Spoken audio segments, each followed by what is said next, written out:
नमस्कार प्रिय विद्यार्थियों। हम श्रीमद् भगवत गीता के दूसरे अध्याय का अध्ययन कर रहे थे। इसी क्रम को आगे बढ़ाते हुए हम 20वें श्लोक का आज अध्ययन प्रारंभ करेंगे। 20वें श्लोक से इससे पूर्व में हमने देखा कि श्री कृष्ण अर्जुन को आत्मा की अमरता के बारे में बतला रहे हैं।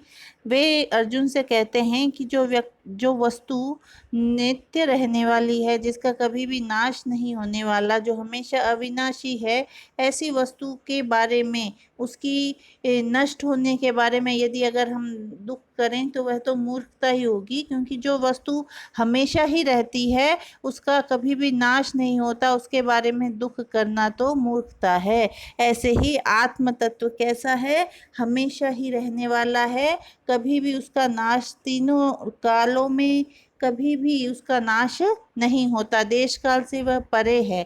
तो इसी क्रम को आगे बढ़ाते हुए श्री कृष्ण कह रहे हैं कि न जायते म्रियते वा कदाचिन न अयं भूत्वा भविता वा न भूयः अजो नित्यः शाश्वतो अयं पुराणो न हन्यते हन्यमाने शरीरे। तो यहाँ पर श्री कृष्ण कह रहे हैं कि न अयम कदाचित जायते वा न म्रियते वा न भूत्वा भूयः अभविता। यानी अयम यानी यह आत्मा न कदाचित जायते, न कभी जन्म लेती है, न वा म्रियते, न मरती है, न वा भूत्वा भूयः अभविता, और न ही यह उत्पन्न होकर फिर होने वाली नहीं है। अर्थात यह आत्मा न उत्पन्न होती है, न नष्ट होती है, न ये मरती है, न जन्म लेती है, और न ही कभी ऐसी है कि उत्पन्न होने पर पुनः उत्पन्न होने वाली है, इसका कभी नाश होने वाला है, ऐसा भी नहीं है। अयम अजः नित्यः शाश्वतः पुराणः। यह आत्म तत्व अजर है, कभी भी वृद्धावस्था को प्राप्त नहीं होता, और अजह यानी अजन्मा है, कभी भी इसका जन्म नहीं होता। नित्य है, हमेशा ही रहने वाली है, शाश्वत है, पुराण पुरातन है ने, और कैसी है? शरीरे हन्यमाने न हन्यते, और शरीर का नाश होने पर भी इस आत्मा का नाश नहीं होता है।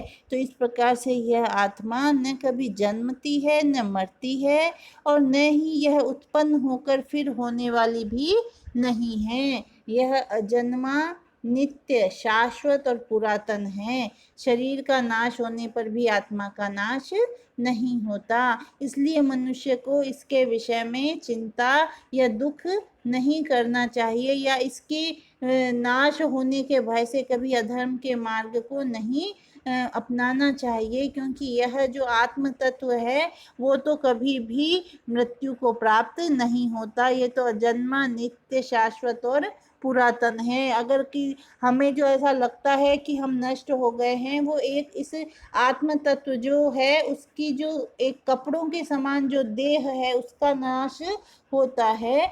जो आत्मा है वो देह बदलती रहती है अपने कर्मों के अनुसार, लेकिन जो आत्म तत्व है वो हमेशा ही बना रहता है। जो विकार है वो शरीर में आते हैं, जन्मना, रहना, बढ़ना, घटना, क्षय होना और नष्ट होना। ये जो 6 विकार हैं, जन्मने और मरने वाले को घेरे रहते हैं। आत्मा इन विकारों से अलग सच्चिदानंद स्वरूप है, वह हमेशा एक रस रहने वाली है, ज्योतिर्मय है और दिव्य है। तो आत्मा को काल कभी भी नष्ट नहीं कर पाता है। आत्मज्ञानी काल से भयभीत नहीं होते। आत्मा का कभी क्षय, पतन और विनाश नहीं होता। आत्मा के इस अविनाशी तत्व को जानकर धीर पुरुष विनाश की ओर नहीं जाते, वे हमेशा ही सत्य के मार्ग पे चलते हैं, और उस मार्ग पे चलते हुए अमृत तत्व को या आत्मज्ञान को प्राप्त करते हैं। अगला श्लोक देखिए। वेदा विनाशिनं नित्यं य एनम् अजं व्ययं कथं स पुरुषः पार्थ कम घातयति हन्ति कम। इसमें श्री कृष्ण कह रहे हैं कि हे पार्थ, हे अर्जुन, यह यानी जो, एनम इस आत्म तत्व को, अविनाशीनम नित्यम अजम अव्ययम वेद, जो इस आत्म तत्व को अविनाशी नाश रहित, नित्य, अजम अजन्मा और अव्यय कभी भी नष्ट न होने वाला वेद यानी जानता है। सह पुरुषः वह पुरुष, कथम किस प्रकार से, कम घातयति किसको मरवाता है और कम हंति किसको मारता है। तो ऐसा मनुष्य जो इस आत्मा को हमेशा ही नाश रहित मानता है कि यह न तो कभी पैदा होता है न कभी मृत्यु को प्राप्त होता है, हमेशा नित्य बना रहता है, जो व्यक्ति आत्म तत्व के इस स्वरूप को जान जाता है, समझ जाता है, वो मनुष्य किसी को नहीं मरवा सकता और नहीं किसी को मार सकता है, क्योंकि आत्मा न हिंसा कराती है और न करती है। वह निर्मलता, अनासक्ति और नित्यता के कारण आत्मा किसी से राग द्वेष नहीं करती और राग द्वेष के बिना हिंसा नहीं होती। तो जिस व्यक्ति में आत्म भाव जितना बढ़ा हुआ होता है उतना ही उसका जीवन पवित्र, सधा हुआ और संपन्न बन जाता है। तो इस प्रकार से जो व्यक्ति आत्म तत्व को जान लेता है वो स्वयं के प्रति और दूसरों के प्रति, दोनों के प्रति ही उसका व्यवहार परिवर्तित हो जाता है। वो किसी से भी द्वेष भाव या हिंसा का भाव नहीं रखता है, क्योंकि उसे पता है कि यह शरीर अलग है और आत्म तत्व अलग है। तो ऐसा जानने वाला व्यक्ति कभी न तो किसी को मरवा सकता है न मार सकता है। अगला देखिए, वासांसि जीर्णानि यथा विहाय, नवानि गृह्णाति नरोपराणि, तथा शरीराणि विहाय जीर्णान्यन्यानि संयाति नवानि देहि। यहाँ पर इस श्लोक में भी श्री कृष्ण अर्जुन को समझा रहे हैं कि जगत में जो जन्म और मरण होता है वह केवल परिवर्तन है।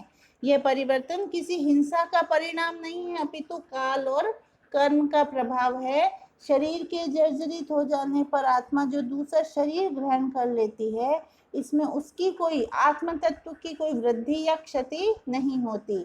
इसी तथ्य को यहाँ उदाहरण से इस श्लोक में समझा रहे हैं श्री कृष्ण कि यथा जिस प्रकार से नरः यानी मनुष्य, जीर्णानि वासानि विहाय पुराने कपड़ों को छोड़कर, अपराणी दूसरे, नवानी नवीन गृह्णाति ग्रहण कर लेता है, तथा उसी प्रकार देही जो आत्मा है वह जीर्णानि शरीराणि विहाय, जो जीर्ण क्षीण हो गए हैं ऐसे शरीरों को छोड़कर, अन्यानि नवानि संयाति दूसरे नए शरीरों को प्राप्त हो जाती है। यहाँ पर श्री कृष्ण ये कहना चाह रहे हैं कि जगत परिवर्तनशील है, प्रत्येक वस्तु में परिवर्तन होना निश्चित है। जो सत्य है, आत्म तत्व है, उसके अलावा प्रत्येक वस्तु परिवर्तनशील है।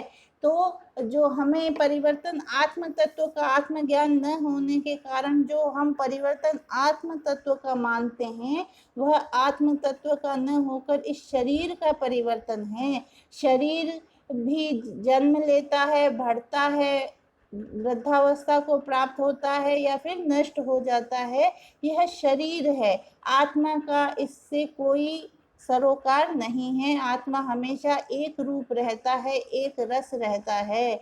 उसी प्रकार जिस प्रकार से मनुष्य अपने पुराने कपड़ों को छोड़कर नवीन कपड़े धारण कर लेता है, तो वह उस मनुष्य में परिवर्तन नहीं आता। मनुष्य तो वही है कि उसने अपने वस्त्र बदल लिए हैं। उसी प्रकार आत्मा वही है, उसने देह रूपी जो वस्त्र हैं वो उसने बदल लिए हैं। जब वस्त्र पुराने हो गए, देह पुरानी हो गई, तो हमने उसको बदल लिया। तो यह यहाँ श्री कृष्ण कहना चाह रहे हैं कि जो नवीन परिवर्तन आता है वो देह में आता है, आत्म तत्व वही रहती है। इसलिए मनुष्य को शांति से नियमित और संयमित जीवन जीना चाहिए। व्यक्ति अपने कर्मों के अनुसार अगली देह धारण करता है और उसके जो कर्म है, उसके संस्कार है, जो आत्म तत्व में हमेशा बने रहते हैं। इसलिए मनुष्य को मृत्यु से भयभीत नहीं होना चाहिए, अधिक शोक नहीं करना चाहिए, क्योंकि वह तो इस देह का अंत है। इस आत्म तत्व का हम जो आत्म तत्व हैं, उस आत्म ब्रह्म के अंश हैं, उसका कभी भी नष्ट या उसका कोई भी विनाश कभी भी नहीं होता। अगला देखिए, नैनं छिन्दन्ति शस्त्राणि नैनं दहति पावकः न च एनं क्लेदयन्त्यापो न शोषयति मारुतः। यहाँ पर भी आत्मा का स्वरूप बताते हुए श्री कृष्ण अर्जुन को समझा रहे हैं कि आत्मा नित्य नूतन पूर्ण निर्विकार और एक रस रहती है। आत्मज्ञानी जन जन्म तथा मृत्यु के रहस्य को जानकर शरीर को भोगों और रोगों से बचाते हैं तथा निर्भय होकर कर्म करते हैं, कभी भी भयभीत नहीं होते।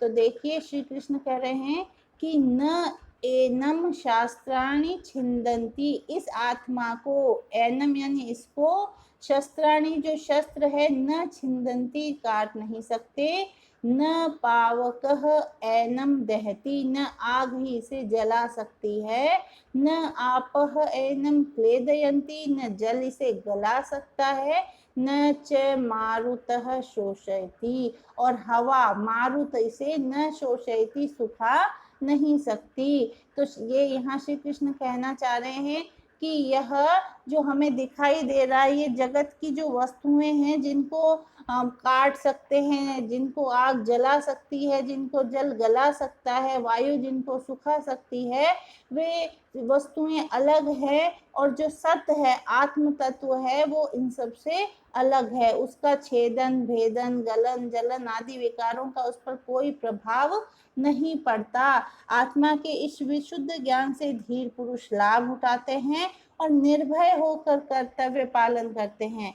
आत्मवान की पहचान निर्भयता पूर्वक कर्म तत्परता से है। आत्मवान शस्त्रों से नहीं डरता, वह मृत्यु से नहीं डरता। उसे पता है कि मृत्यु इस शरीर की हो सकती है, आत्मा की नहीं हो सकती। इस प्रकार आत्मा को न आग जला सकती है, न वायु सुखा सकती है, न जल गला सकता है, और न ही शस्त्र काट सकते हैं। तो हे अर्जुन, जो तुम इनके विषय में चिंता कर रहे हो, जिनके विरुद्ध तुम युद्ध में खड़े हो, और उनकी मृत्यु को लेकर, अपने गुरुजनों के मृत्यु को लेकर जो तुम चिंतित हो रहे हो, उस बारे में तुम चिंता करना छोड़ दो। क्योंकि जो आत्मज्ञानी होता है, वह मनुष्य इस देह के नष्ट होने के बारे में चिंतित नहीं होता, क्योंकि जो आत्मा है, वो तो हमेशा ही बनी रहती है, उसका कभी भी नाश नहीं होता।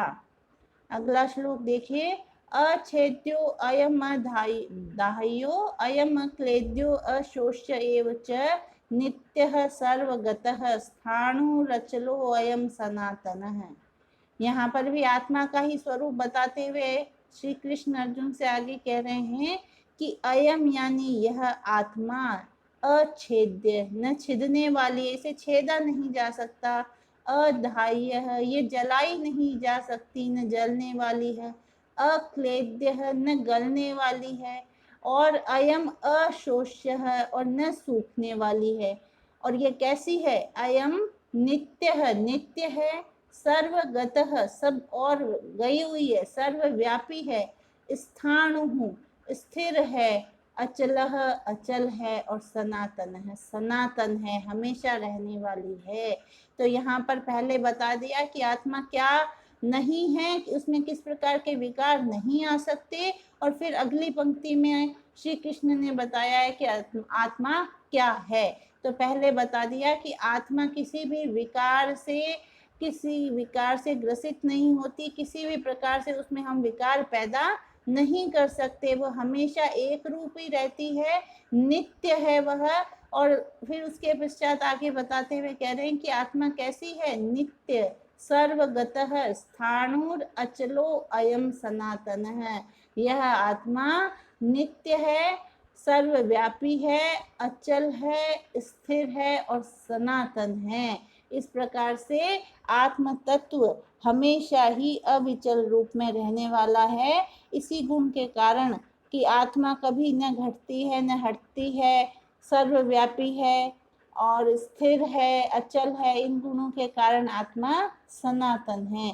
तो यहाँ पर अर्जुन को श्री कृष्ण आत्मा का स्वरूप बताते हुए ये समझाना चाह रहे हैं कि हे अर्जुन, तुम इनके विषय में अपने गुरुजनों के जीवन के प्रति संशय या शोक मत उत्पन्न करो अपने मन में, और अपने कर्तव्य पथ से विचलित मत हो, क्योंकि आत्मज्ञानी व्यक्ति इस विषय में चिंता नहीं करता, शोक नहीं करता, उसमें इसको लेकर दुविधा उत्पन्न नहीं होती है, क्योंकि उसे पता है कि ये देह अलग है और आत्म तत्व अलग है। इसके आगे के श्लोकों का अध्ययन हम अब अगले वीडियो में करेंगे। धन्यवाद।